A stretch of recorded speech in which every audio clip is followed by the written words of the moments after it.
नमस्कार दोस्तों, मैं दीपक कुमार। चलिए हम लोग छुट्टी के बाद आज फिर मिले हैं। तो आप लोग जैसे कि हम लोग मैथिली देखे थे पहले, उसके बाद हिंदी देखे थे, आज हम लोग नॉन हिंदी देखेंगे।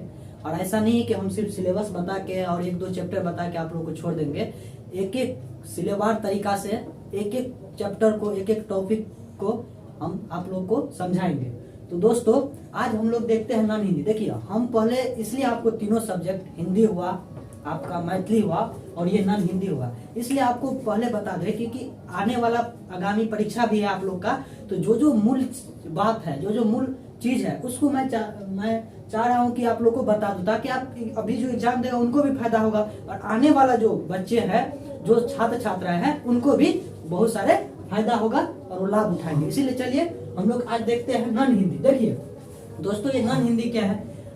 जब से स्टूडेंट लोग समझदार हुए हैं तो क्या किए उन लोगों ने, ज्यादातर स्टूडेंट जो मिथिलांचल के हैं वो क्या कि मैथिली रख लिए है, और जो उर्दू है, मतलब जो जैसे मान लीजिए ज्यादातर उर्दू रखने वाले छात्र छात्रा है, वो क्या, उनके लिए नॉन हिंदी यानी कि आप 2 क्लास पीछे का हिंदी यानी 8वीं का हिंदी आपको पढ़ना पड़ेगा। ठीक है दोस्तों, आज हम लोग नॉन हिंदी, वैसे आप लोग जानकारी प्राप्त होंगे। तो चलिए हम देखते हैं आज किसलय। देखिए आपका एक बुक है, इसका नाम है किसलय। ठीक है, नॉन हिंदी में आता है। जो लोग मैथिली और उर्दू रखे हैं उस लोग के लिए खास तौर पे ये है, और ये भी 100 अंक का है। तो ध्यान दीजिएगा, आपको क्या, देखिए क्या क्या पढ़ना है आपको। पहले इसको बारीकी से समझिए, एक एक चीज को आपको देखना है कि क्या पूछ। जब आपको यही नहीं पता है कि हमको चावल कैसे बनाना है, कितने सीटी कुकर में मारेंगे, फिर आप कैसे आप चावल बना लीजिएगा। इसीलिए हमको पहले ये समझना हो कि हमको पढ़ना क्या है, उसके बाद हम पढ़ाई चालू करेंगे। अगर हम पेड़ को, जब तक हम मान लीजिए पेड़ में फल कैसे लगता है, जब हम उसको सींचते हैं, अच्छे से रोपते हैं, तो ना उसी प्रकार से हम देखेंगे सिलेबस क्या है। तो चलिए दोस्तों हम लोग सीधे बोर्ड की ओर आप लोग ध्यान दीजिए, और आप लोग से निवेदन है कि पूरा वीडियो देखिए। जो जो हम वीडियो आपको बनाते हैं सिर्फ 8वीं 9वीं या 10वीं के लिए नहीं है। ये जो हम पढ़ा रहे हैं अभी, जो खास करके अभी इस महीना भर पढ़ाएंगे, वो खास करके लिए BA MA सभी छात्र छात्राएं के लिए बहुत ही उपयुक्त है वीडियो है। तो आप लोग जरूर देखिए। तो चलिए देखते हैं नॉन हिंदी में हमको क्या पढ़ना है। तो देखिए जैसे कि हम पहले आपको बता देते हैं कि सिलेबस क्या होता है, शैली क्या होता है, उसका पूछने का जो एग्जाम होगा आप लोग का, एनुअल वार्षिक परीक्षा होगा, तो उसमें कैसे पूछे। तो देखिए पूर्णांक 100 होगा, यानी कि 100 अंक का प्रश्न होगा। बोर्ड परीक्षा में भी 100 अंक रहेगा, और ऑब्जेक्टिव 50 रहेगा और सब्जेक्टिव 50, जैसे आप लोग सब जानते हैं। और देखिए हिंदी में ना प्रैक्टिकल एग्जाम नहीं होता है, जिसको आप लोग प्रैक्टिकल बोलते हैं, प्रायोगिक परीक्षा भी होता है, तो ये नहीं होता। समय 3 घंटा 15 मिनट आपको एक्स्ट्रा पढ़ने के लिए देंगे। तो समझ गए, कुल 100 का परीक्षा होगा, जिसमें से 50 ऑब्जेक्टिव और 50, यही दोनों मूल बात है, ऑब्जेक्टिव और सब्जेक्टिव, जिसको हम लोग यहाँ पे देखेंगे किस तरह से पूछा जाता है। समझ गए आप? तो आप लोग इसको ध्यान से स्क्रीनशॉट ले लीजिएगा आप लोग। अब देखिए ऑब्जेक्टिव देखते हैं। तो देखिए दोस्तों, ऑब्जेक्टिव में 2 पर्सन होते हैं, 2 पोर्शन होते हैं, जैसे कि हम पहले भी देख चुके हैं। हर चीज, मैथिली हुआ, हिंदी हुआ, इंग्लिश हुआ, हर एक चीज में आप देखे होंगे। तो देखिए ऑब्जेक्टिव में व्याकरण है 30 से 40 नंबर, यानी कि हम मोटा मोटी मान के चलिए कि 50 नंबर, इससे 50 नंबर, कुल आपका 100 प्रश्न रहेगा ऑब्जेक्टिव में, जिसको वस्तुनिष्ठ बोलते हैं। तो आपको कितना प्रश्न का आंसर देना है, उत्तर देना है, मात्र 50 का देना है दोस्तों। कितना? 50 का। तो आपको जो जो व्याकरण भी पढ़े रहिएगा, और पाठ्य पुस्तक जो आपका किसला है, जिसमें 23 चैप्टर है, 23 चैप्टर, उसमें से आपको देगा जो जो आपको पहले बनाना है उसको आसान से। इसीलिए दोनों पर्सन बहुत ही इंपॉर्टेंट है। ऐसा नहीं कि हम सिर्फ हिंदी ही पढ़ लेंगे और व्याकरण नहीं पढ़ेंगे। और आप क्या करता है, जो हिंदी का मुख्य बिंदु होता है, मुख्य पॉइंट होता है, वो डाल दिया जाता है। इसीलिए आप ये मत समझिए कि ऑब्जेक्टिव हो गया तो पास ही हो जाएंगे। बारीकी से एक एक चीज को, टेक्स्ट बुक को पढ़ना है। और आप लोग इसका टेंशन बिल्कुल मत लीजिए, हम पढ़ाएंगे, आप लोग बस साथ दीजिए और सब्सक्राइबर को थोड़ा बढ़ाइए, है ना। चलिए दोस्तों, तो समझ गए। व्याकरण में से मान लीजिए ना 50 हिस्से 50 हिस्से, यानी कि आपका व्याकरण से रहेगा और पाठ्य पुस्तक। व्याकरण भी बहुत जल्द ही हम बना देंगे वीडियो आप लोग का। अब चलिए सब्जेक्टिव में देखिए 50 नंबर, समझ गए आप। पहले ही जो पहले का जो वीडियो है उसमें भी ऐसे सेम वैसे ही है ये। अब देखिए, अब ये सब्जेक्टिव है। देखिए इसमें क्या आप कितना पोर्शन है, 1 2 3 4 5 पोर्शन मान लीजिए। देखिए गद्यांश है, उसमें 4 गद्यांश रहेगा आपको। इसमें से आंसर कितना का देना है, तो मात्र 2 का। समझ रहे हैं ना, भेजा में घुस रहा है कुछ की नहीं घुस रहा है तो देखिए वीडियो को बार बार, है ना।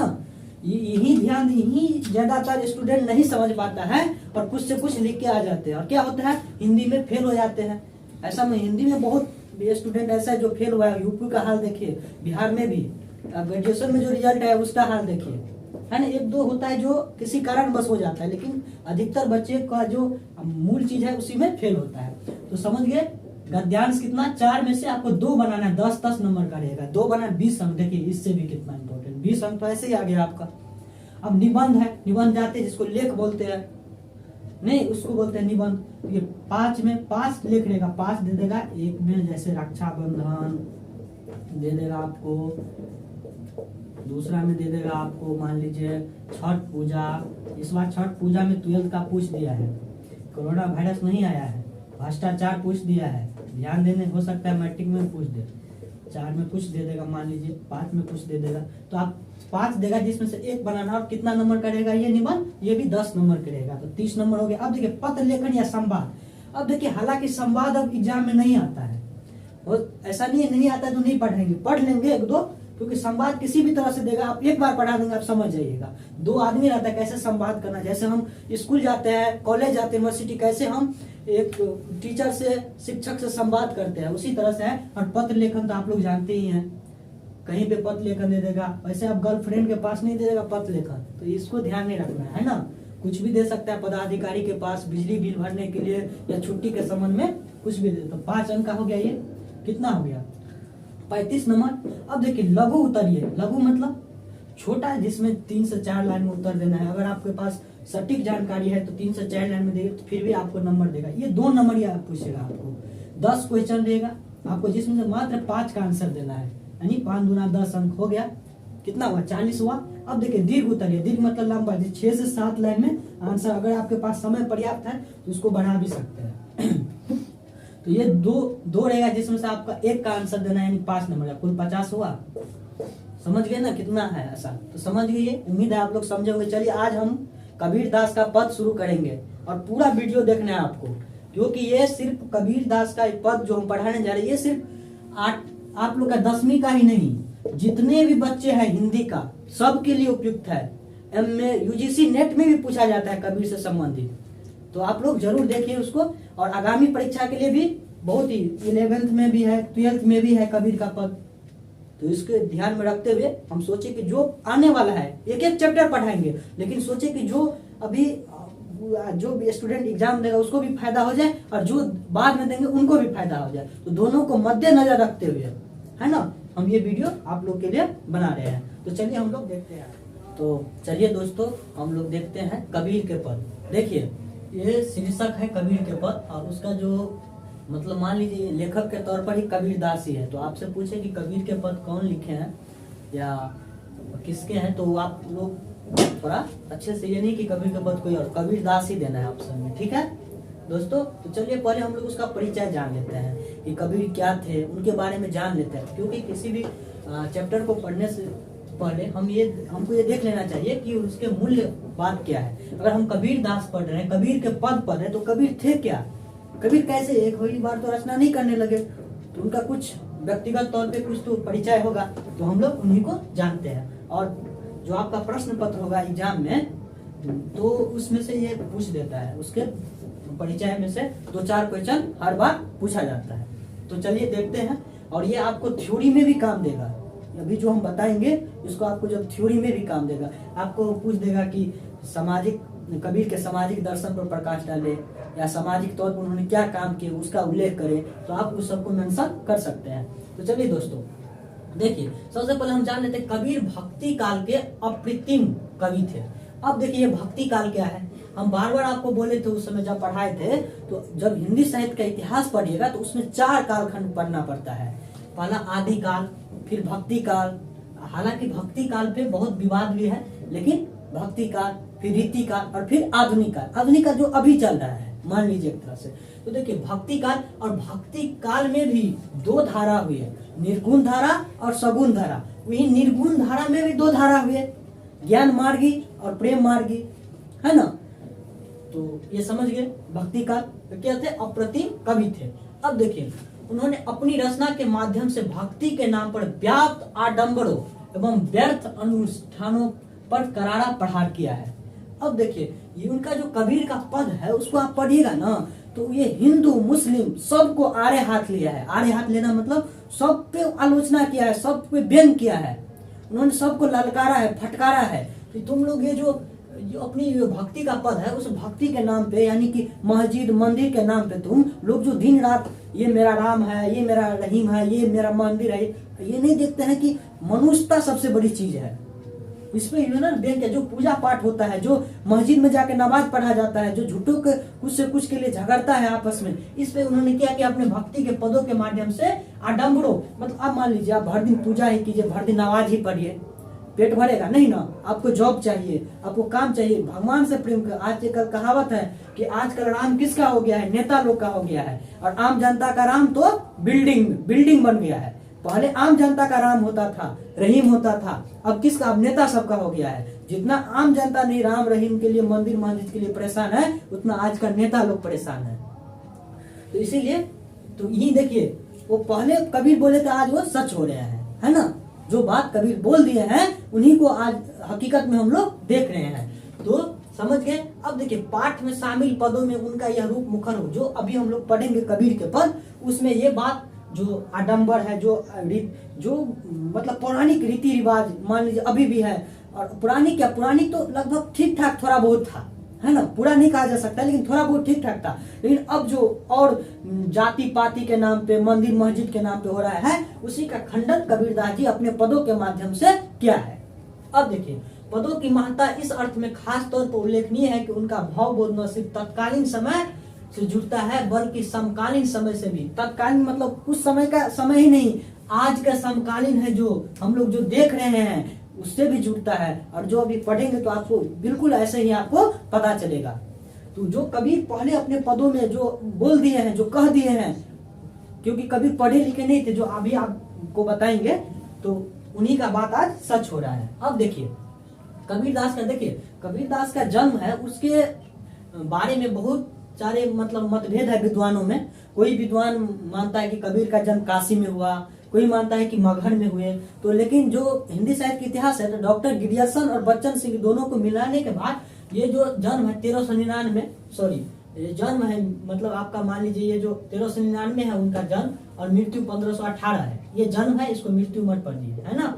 ये जन्म है और ये उनका मृत्यु है। तो अधिकतर जो विद्वान है वो काशी को माना है जन्म, और मगहर में उनका मृत्यु माना गया है। तो 1399 मान लीजिए और 1518, यही ज्यादातर विद्वान है।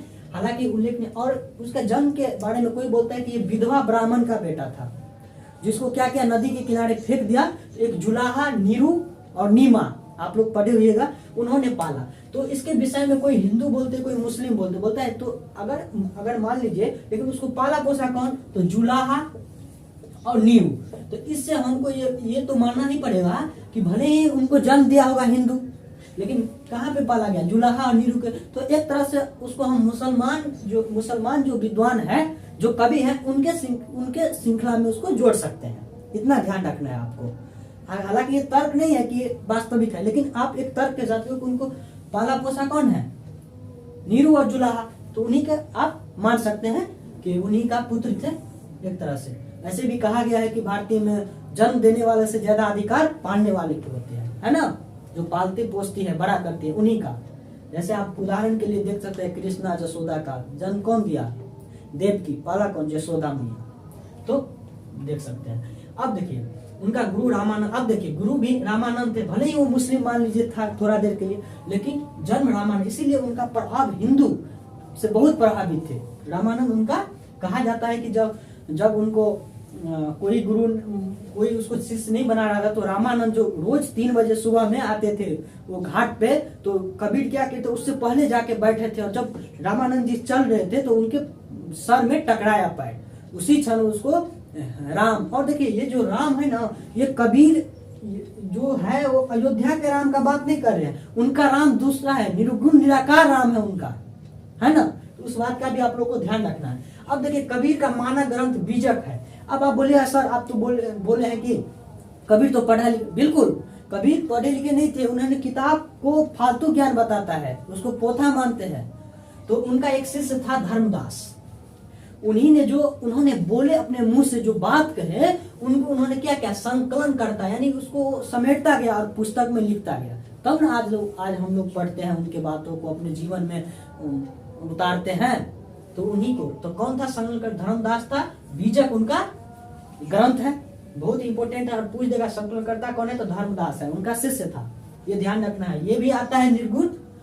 जब आप हिंदी साहित्य का इतिहास पढ़िएगा तो धर्मदास पढ़िएगा, दादू दयाल पढ़िएगा, आपको बहुत सारे हैं उसमें जो आते हैं उनमें। अब देखिए बीजक का भी 3 भाग है, ये बहुत इंपॉर्टेंट है, ध्यान दीजिए आप सभी लोग। जितना भी है, सिर्फ 8वीं 9वीं 10वीं 11वीं 12वीं नहीं, पूरा जितना भी BA MA जो सब ध्यान देने योग्य बात है। देखिए साखी 3 भाग है। कौन का पूछ देगा कि बीजक है जो उनका कितने भाग में है, तो 3 भाग है, साखी, सबद और रामायणी। अब देखिए वो साखी, हालांकि ज्यादातर आप साखी हम लोग पढ़ते हैं, हालांकि साखी का है, लेकिन ऐसा नहीं है, तीनों का है ना, दोहा छंद ही उनका ज्यादा रहता है, लेकिन तीनों का बहुत अपने अपने जगह इंपॉर्टेंट बहुत है। तो देखिए साखी दोहा छंद में है, क्या है, साखी दोहा छंद में है, सबद गय पद यानी गाने वाले पद। अब देखिए रामायणी चौपाई छंद है। तो ये ध्यान रखना है आपको, बीजक कितने भाग में है, 3 भाग में, साखी, सबद और रामायणी। साखी क्या है, दोहा छंद है, सबद क्या है, गय पद है, और रामायणी क्या है, चौपाई छंद है। समझ गए आप लोग। अब देखिए आचार्य शुक्ल, जो आचार्य रामचंद्र शुक्ल है, ये बहुत इंपॉर्टेंट है, रहस्यवादी, भक्ति के रहस्यवादी कवि बोले। यहाँ पे भक्ति जोड़ देगा तो कंफ्यूज नहीं होना है आपको, क्योंकि उन्होंने भक्ति के माध्यम से ही ना कबीरदास जी जो आडंबर है अपने समाज में, जो कुरीतियां है उस पर कुराघात किया है, यानी कि उस पर चोट किया है ना। अब देखिए ये जो आप हम लोग पढ़ेंगे जो कबीर के पद, उसमें 2 पद है। पहला पद में उन्होंने स्थापित रूढ़ियों के समांतर सत्य के सीधे साक्षात्कार की प्रस्तावना की है, और कागज की लेखी की जगह आखिन देखी की प्रतिष्ठा वही प्रतिष्ठा की है। अब देखिए जो कबीर जी है वो रूढ़ियों के समांतर सीधे सत्य से, यानी कि जो रूढ़ियां है अपने समाज में व्याप्त आडंबर है, जाति पाति है, उसको उन्होंने खंडन किया, और उन्होंने सीधा सच से, यानी कि देखिए आजकल सच बोलना एक मान लीजिए बहुत बड़ा पाप हो गया। अगर आप सच बोलिएगा तो आपको अकेले रहना पड़ेगा, बहुत सारा दर्द सहना पड़ेगा। आप सच बोलिए तो आप सच आदमी बहुत दर्द, इसीलिए कबीर को भी बहुत आदमी उस समय कुछ से कुछ बोला करते, लेकिन उन्होंने सीधा सच का इतना, अगर कबीर ऐसा व्यक्ति थे जिन्होंने कभी वो नहीं सोचा कि हमको दूसरा आदमी क्या, जो सच था, हिंदू मुस्लिम सिख सबको उन्होंने ललकारा फटकारा और उन्होंने सच बोला। तो ये आखिर देखें, यानी कि कबीर जी है वो पढ़ा पोथी किताब के ज्ञान पे नहीं मानते, वो आंख से देखता है, जैसे हम पढ़ रहे हैं हम खा रहे हैं उसी पे बिलीव करते हैं कबीर जी। तो वही पहले पद में उन्होंने आखिन देखी बात करता है, कागज की लेखी की जगह आखिन की देखी, यानी जो किताब में लिखा है उसको इस पर विश्वास नहीं करके कबीरदास जी जो हमारे जीवन में घटित हो रहा है उस पे उन्होंने बात किया है। समझ गया। अब देखिए और दूसरा पद में क्या है, दूसरा पद में ईश्वर या अल्लाह को कहीं बाहर ढूंढने की जगह उसका अपने भीतर की साक्षात्कार की बात कही गई है, यानी कि जो अपने लोग ईश्वर हो अल्लाह हो मंदिर में एकदम दूध चढ़ाते हैं, खूब पूजा पाठ करते। देखिए किसी की आस्था को चोट नहीं कीजिए, पूजा पाठ करना बहुत ही धार्मिक होना अपने आप में बहुत बड़ी बात है। हम भी भोलेनाथ के भक्त हैं लगभग, लेकिन अंधभक्त बनना बहुत, अगर भोलेनाथ आप श्रद्धा कीजिए, लेकिन आप बिना मतलबों का, जब आपको कोई काम है, जब आपको गृहस्थ क्या करता है, देखते हैं आप ज्यादा बाबाजी बन जाता है, बाहर चले जाते हैं एकदम चुट्टा कमंडल ले लिया, अरे भाई तुम्हारा मम्मी पापा तुम्हारा पूरा जो खानदान है वो तुम्हारे लिए व्याकुल है, तुम झूठों का बाबाजी बने फिरे हो, ये सब बहुत गलत बात है। गृहस्थ में रहिए, पूजा पाठ कीजिए, अपने धर्म को आस्था को सबका रिस्पेक्ट दीजिए, लेकिन जो सच है उसको एक्सेप्ट करके, समझ, जिससे किसी को ठेस ना पहुंचे। तो उन्होंने अपने भीतर, यानी कि हम अपने जो कर्म है उसको नहीं करते, झूठों का मंदिर मस्जिद करते रहते हैं। तो इसीलिए उन्होंने बोले हैं कि जो बाहर ढूंढते हैं, जो कोई बाबा धाम, कोई देवघर, कोई कहीं जाता है, वो जाने की जरूरत नहीं। अगर आप सामर्थ्य है तो आप जाइए। देखिए एक क्या बोले आप, एक आस्था अपनी जगह है, लेकिन झूठों का पूजा पाठ बिना मतलबों का नहीं करना चाहिए, अपने अंदर ढूंढना। अगर आपका मन दिल शुद्ध है, आप सबका भलाई करते हैं आप, तो आपके लिए ईश्वर आपके आंगन में है, समझ लीजिए। तो यही बात उसका परिचय है, ये इम्पोर्टेंट था, आप लोग लिख भी सकते हैं थ्योरी के बाद। चलिए हम लोग अब पद को देखते हैं, ठीक है। चलिए दोस्तों हम लोग पढ़ते हैं कबीर के पद, है ना, जैसे कि पीछे हम लोग परिचय देख लिए कबीर जी का। तो अब देखिए ये क्या है, कबीर के पद है, अगर आपको पूछा जाए एग्जाम में कि कबीर का पद क्या है, तो कविता देना है ना। भले ही वो दोहा है लेकिन क्या है, कविता है ना। और क्या, और ये शीर्षक है, और ये कौन है, यही हो गया कवि, कबीरदास जी। तो देखिए जैसे कि हम लोग पहले देखे हैं कि पहला उन्होंने जो दोहा है, जो स्टेंजा है, उसमें क्या क्या बोले हैं कबीरदास जी, उन्हें सत्य से साक्षात्कार करवाता है। ये जो हम लोग झूठों का कुछ भी बोल देते हैं, ऐसा नहीं, वो आखिर मतलब कागज की लेखी नहीं, वो आखिर देखी पे बात करते हैं। उन्हीं दूसरा पद में उन्होंने क्या बताया, उन्होंने भगवान को, जो कबीरदास जी भले ही इस पद के माध्यम से बोल रहे हो, लेकिन एक तरह से कहने का मतलब क्या है, भगवान के बारे में बताते हैं कबीरदास जी कि भगवान हम लोग को, जो कबीरदास जी बोल रहे हैं उस पर चलना है, उसके अनुसार चलना है। समझ गए आप लोग। तो देखिए चलिए हम लोग पहला पद देखते हैं। मेरा तेरा मनवा कैसे एक हुई रे, मैं कहता हूँ आखन देखी, तू कहता कागज की लेखी। अब देखिए समझने का तरीका, जैसे मान लीजिए दो आदमी है, एक बोल रहा है नहीं हमको मुंबई जाना है, और एक बोल रहा है दिल्ली जाना है। लेकिन जो दिल्ली वाला आदमी है वो सही आदमी है, वो दिल्ली, उसको मतलब एक तरह से मान लीजिए दिल्ली ही जाना, लेकिन वो बोलता है कि नहीं मुंबई जाना है। तो दिल्ली जो गया है एक बार, वो तो देखा है आंख से कैसे जाना है, लेकिन जो दूसरा जो कभी दिल्ली गया ही नहीं है, वो मुंबई के रास्ते ले जा रहा है उसको दिल्ली, मान लीजिए। तो जो आंख से देखा उसका बात, यही कबीरदास बोल रहा है कि मेरा तेरा मनुआ, मतलब मन, मेरा तेरा मनुआ कैसे एक हुई रे, यानी जो कल मतलब जो मेरा मन है और जो तेरा मन है, यानी कि अपने जो संसार रूपी जंजाल में फंसे हुए लोग हैं उसका मन, और जो परमात्मा को जान लिए, जो निर्गुण निराकार प्रभु को जान लिए, उसका मन में आकाश पाताल का फर्क है। यही बोल रहे हैं कबीरदास जी कि मेरा तेरा मनुआ कैसे एक हुई रे, मैं कहता हूँ आखन देखी, तू कहता है कागज की लेखी, यानी कि मैं तो आखिर का देखा हुआ बात बोल रहा हूँ, लेकिन तुम क्या है, पोथी किताब की बात बोलते हो। इससे कोई अंतर, मान लीजिए हम आंख से देखा हुआ बात बोल रहे हैं, मान लीजिए पानी है तो हम बोल रहे हैं यहाँ पे समुद्र, लेकिन आप किताब में पढ़े हैं, तो किताब में हो सकता है कल्पना भी हो, कल्पना का भी समाहार हो। तो उसी तरह से बता रहा है कि मेरा तेरा मनुआ कैसे एक हुई रे, मैं कहता हूँ आखन देखी, तू कहता कागज की लेखी। समझ रहे हैं। अब है मैं कहता सुरझावन हारी, तू राखियो उलझावन रे।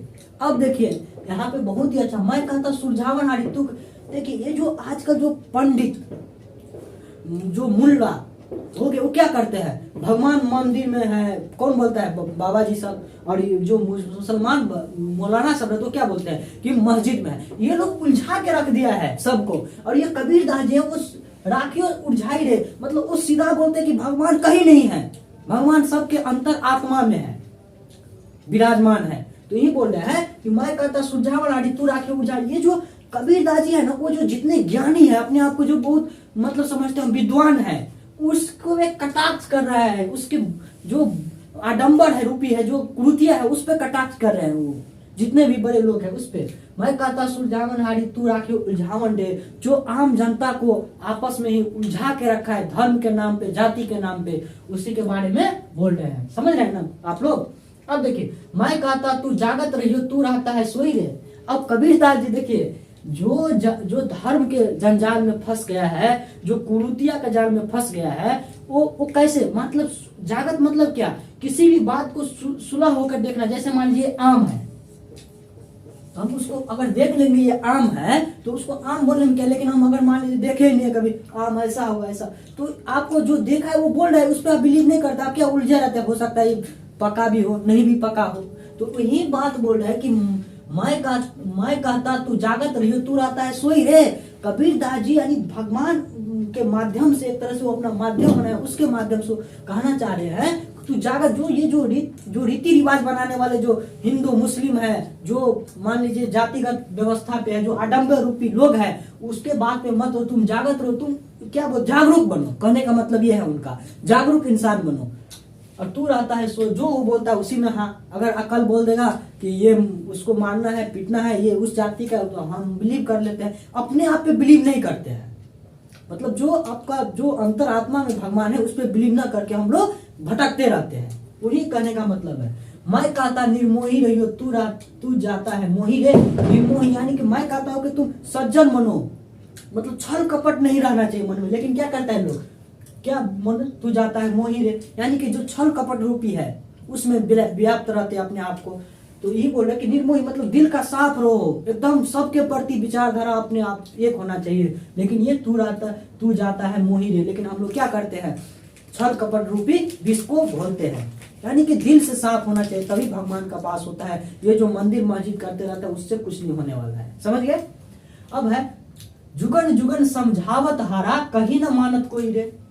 कौन समझा रहा है, कबीर दास जी बोल रहे हैं अपने पद के माध्यम से, दोहा के माध्यम से सबको। यानी कि एक तरह से कबीर दास जी भगवान के बारे में बोली, भगवान हम लोग के बोल समझा रहे हैं कि जुगन जुगन समझावत हारी, कहीं ना मानत कोई रे। अगर हम आपको, अगर मान लीजिए कोई अपने लोग को सही विचारधारा, मान लीजिए उसकी विचारधारा से आप सहमत नहीं, आप क्या वो तो कुछ नहीं जानता है, हटो उसको मारो पीटो भगाओ यहाँ से, लेकिन वो सच बोलते रहते हैं। कोई पढ़ने के लिए बोलता है वो फटका यही बोलता है कि जुगन जुगन समझावत हारी, मतलब कबीर दास जी हर हिंदू मुस्लिम सबको बोलते हैं, भाई ये जो रोजा रखते हो उसमें बकरी मत काटो, ये जो दुर्गा पूजा करते हो उसमें बकरी मत काटो, किसी को मत मारो, आडंबर रूपी जरूरत नहीं। इस वक्त सबके गृहस्थ आश्रम में रख के अपने आप को आगे बढ़ो। लेकिन क्या करते हैं हम लोग, एकदम उसके बात को मानते ही नहीं है, कोई नहीं मानता है। यही कबीरदास बोल रहे जुगन जुगन समझावत हारा, कहीं ना मानत कोई रे।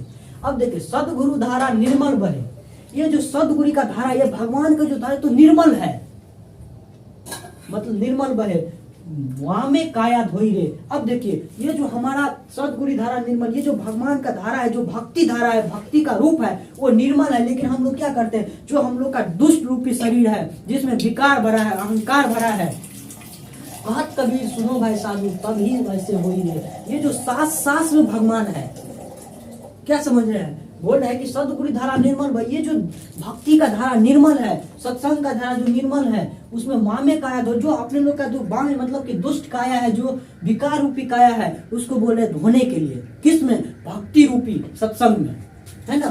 कहत कबीर सुनो भाई साधु तभी वैसा हो ही रे। अगर आप ये जो सदगुरु धारा निर्मल रूपी धारा है, भक्ति का धारा है, जिसपे कबीर जी एक साथ सबको, जो आडंबर रूपी है, जो जातिगत व्यवस्था है, जो विनम्र, कितना बहुत सारी जो कुरीतियां है समाज में, उससे ऊपर उठ के अगर हम भक्ति के धारा में बहे, अगर गृहस्थ आश्रम में रह के पूजा पाठ करे, जो आडंबर रूपी है उसमें नहीं माने उसको, तब क्या है, भगवान तो सांस सांस में है, हर आदमी के एक सांस में भगवान है।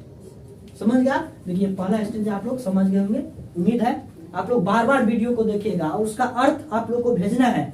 आप लोग ऐसा नहीं कि हम समझा दी तो हम भी लिख के भी भेज देंगे आप लोग को, लेकिन आप लोग कोशिश कीजिए लिखने का, जो हम बोलते हैं अपने भाषा में लिखिए। जरूरी नहीं है कि जो इसमें एक एक चीज होना चाहिए, आप अपने भाषा में लिखिए। कि देखिए हमेशा ना एग्जाम, जो एग्जाम रहते हैं उनका ये रहता है कि विद्यार्थी प्रश्न के आसपास पहुंचे, उनका ये मतलब नहीं रहता है कि वो एकदम सटीक उत्तर दे।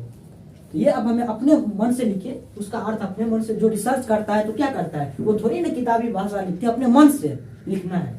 अब है देखिए दूसरा में, देखिए मोह कहाँ ढूंढे बंदे मैं तो तेरे पास में। अब देखिए भगवान के बारे में बोले कि जो भगवान को मंदिर मस्जिद जहां तहाँ ढूंढते रहते हैं, भोरे उठ के एकदम सब काम धाम छोड़ के नहाने चले जाते हैं, एकदम ठिठुरते रहते हैं, चाहे कुछ भी हो जाए, है ना। तो ये बोले मोह को कहाँ ढूंढे बंदे मैं तो तेरे पास में। ये कबीरदास जी एक तरह से बनाया तो कबीरदास जी अपना माध्यम, लेकिन वो भगवान के बारे में बोल रहे हैं कि मोह को कहाँ ढूंढे बंदे मैं तो तेरे पास में। ना मैं देवल ना मैं मस्जिद ना काबे कैलाश में। कहने का मतलब कि नहीं मैं तो देवल मतलब मंदिर में हूँ, ना ही मस्जिद में, ना ही काबे कैलाश में। काबे क्या है आप देखते हुए, जो सऊदी अरब सब जाता है क्या बोलते हैं उसको, यही काबे है, एक मुस्लिम का पवित्र स्थान है काबे, वहां पे। और कैलाश तो जानते ही आप लोग, जहाँ पे भगवान शिव महादेव बाबा कैलाश पे विराजमान रहता है। तो ये बोल रहा ना मैं देवल ना मैं मस्जिद ना काबे कैलाश में, मैं कहीं नहीं हूँ। तुम कहीं भी जाओ, कभी देखे आप, एक आस्था है अपनी जगह है, लेकिन ये सब क्या बोले, ना मैं मस्जिद ना मैं मंदिर काबे कैलाश में। अब है ना तो कोनो क्रियाक्रम में ना ही जोग बैराग में। ये जो जट्टा बढ़ा लेते हैं, बाल कटा लेते हैं, भगवान के नाम पे एकदम 10-10 दिन तक कुछ भी बिना खाए पिए रह जाते हैं, ये क्रियाक्रम में कुछ में कहीं भी नहीं रखा है। कोई बोलता है तुम फास्टिंग कर लो, फास्टिंग एक आस्था है उसको अपने जगह, लेकिन फास्टिंग को ये नहीं मानना कि फास्टिंग करेंगे तो मेरा ये हो जाएगा। अगर आप पढ़ाई नहीं करेंगे हम लोग तो कैसे आगे बढ़ेंगे। तो यही बोल रहा है कि ना तो कोनो क्रियाक्रम में ना ही जोग बैराग में। ये जो जोगी बन जाते हैं, मम्मी पापा को छोड़ देते हैं, सब कुछ छोड़ छाड़ के चले जाते हैं, यही बोल रहा है। समझ गए। खोजी होई तो तुर ही मिलियो, मतलब अगर जो खोजने वाला रिसर्चर लोग समझ ले एक तरह से, अगर खोजी हो मतलब खोजी लोग जो खोजी भगवान में आस्था रखता है, अगर वो खोजे तो तुरंत ही मतलब तुरंत मिल जाएगा, मिले पल भर की तलाश में। मतलब खोजने वाला है ही नहीं कोई, अगर जो खोजने वाला आदमी है उसको तो भगवान तुरंत मिल जाएगा पल भर की तलाश में। समझ रहे हैं? कहे कबीर सुनो भाई साधो सब सांसों की सांस में। यानी कि अगर जो खोजने वाला जो व्यक्ति मिल जाए तो भगवान तुरंत मिल जाएगा पल भर की तलाश में। उसको कहीं जाने की जरूरत नहीं है, मंदिर मस्जिद कहीं भी नहीं जाने का जरूरत है, कहीं भी नहीं। समझ लीजिए, कहे कबीर सुनो भाई साधो सब सांसों की सांस में। भगवान तो हमारे एक एक सांस में, एक एक मतलब एक जहां ढूंढिए आप कण कण में भगवान है। आप अगर कोई देखे होंगे तो प्रहलाद था और विष्णु भगवान जो नरसिंह का अवतार लेके उसके बाप को मारता है, वो लोग जरूर देखिए, तब पता चलेगा भगवान कण कण में है। यही कबीरदास जी दोहरा रहे बात। कबीरदास जी कोई दूसरा बात नहीं कर रहे हैं, उन्हीं को दोहरा रहे जो हम लोग मानते भी है, लेकिन क्या करते हैं, झूठों का फंसे हुए हैं, है ना। तो दोस्तों उम्मीद है आप लोग अच्छे से समझे होंगे। अगर आप लोग जाइए जरूर सब्सक्राइब कीजिए, हम लोग बहुत मेहनत करते हैं और उम्मीद है आप लोग। और ये वीडियो सिर्फ 8वीं या 10वीं क्लास का नहीं है, ये सब देखिए, जितना भी MA आप है कर रहे हैं या फिर BA कर रहे हैं, सभी लोग देख सकते हैं। और एक बार अर्थ लिख के भेजिए, नीचे लिंक प्ले लिस्ट में जाइएगा, स्टडीज सेंटर 47 पे आप लोग सब वीडियो मिलेगा आपको। और व्हाट्सएप से जुड़ जाइए और लिख के हमको भेजिए, हम आपको अर्थ भी भेज देंगे। और उम्मीद है आप लोग समझेंगे, अगर नहीं समझो कमेंट कीजिए, लाइक सब्सक्राइब सब कीजिए। ठीक है दोस्तों, तो चलिए मिलते हैं अगले क्लास में।